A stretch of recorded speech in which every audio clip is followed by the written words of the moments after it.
What is incomplete dominance? Incomplete dominance can be defined as a form of intermediate inheritance in which one allele for a specific trait is not completely expressed over its paired allele. So with incomplete dominance, the heterozygous, hetero meaning different, is going to show a blend.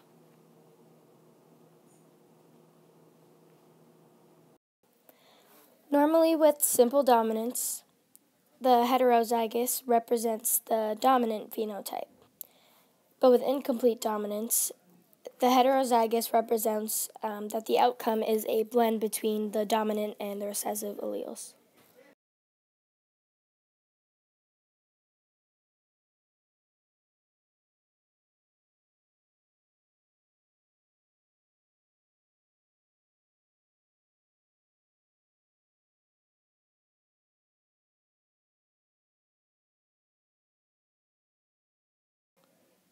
So with the example I'm going to show you guys, the colors we're going to be using, you can kind of think of it as mixing paints. So normally when you mix red paint with white paint, you'll get pink paint.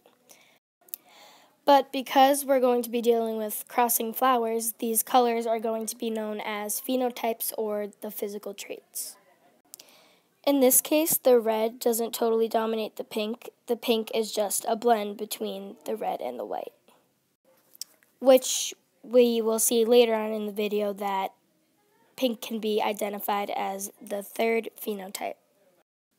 So now we're actually going to cross the plants. And this example is pretty common. So we're going to be crossing, like I had mentioned previously, the red flower and the white flower. So we're going to put our big R's here, which is red. And we're going to put our little r's here, which is white.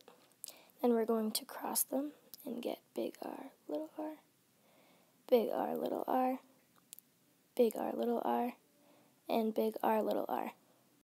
So as you can tell, all of the outcomes are the pink flower, or the third phenotype.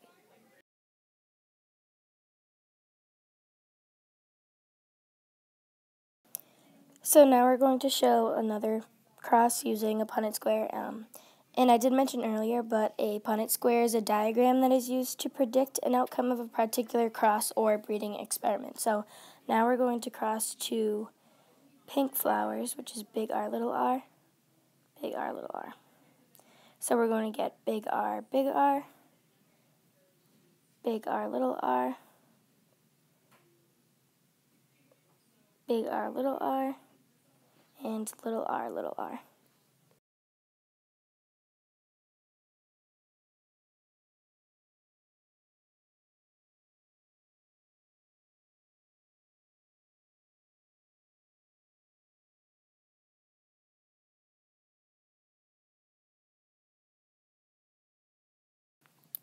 Now we're going to count up each of our outcomes. So in the previous Punnett square, we got 1 of the big R,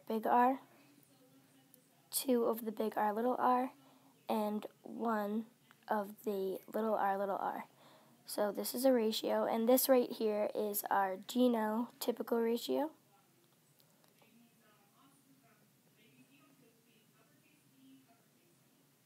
And then we're going to count up how many colors we got. So it's the same thing. We got 1 red, 2 pink, and then 1 white.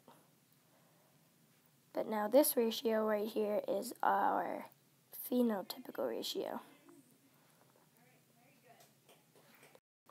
So as you can tell, these ratios are the same. So how will you be able to tell that you are dealing with incomplete dominance? Well, throughout the video and the examples provided, we now have 3 different ways we can tell. So one being that there's a third phenotype. So in this example, the pink was the third phenotype. So there was the first being the red, the second being the white, and the third being the pink. The pink was also a blend between the red and the white, so that is another way you can tell.